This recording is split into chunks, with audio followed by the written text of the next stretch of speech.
The set of values of x which satisfies the inequality 0.7 par 2x square minus 3x plus 4 less than 0.343. 0.7 cube is 0.343. 0.7 par 4 is 0.343 into 0.7. It will become less than 0.343. What does that tell us?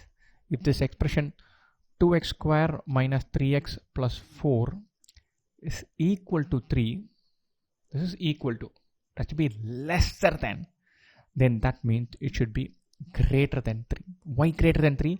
0.7, when you keep raising it to higher and higher powers, it will keep shrinking. When it is 3, it is 0.343. If it is higher than 3, it will shrink to even lower numbers. Or 2x square minus 3x plus 1 greater than 0. So you can factorize this, we are through. 2x square minus 2x minus x plus 1 greater than 0. 2x into x minus 1 minus 1 into x minus 1 greater than 0. 2x minus 1 into x minus 1 greater than 0. Or x minus half into x minus 1 greater than 0. The roots are 1 by 2 and 1. X should lie outside the roots because there's greater than 0 sitting here.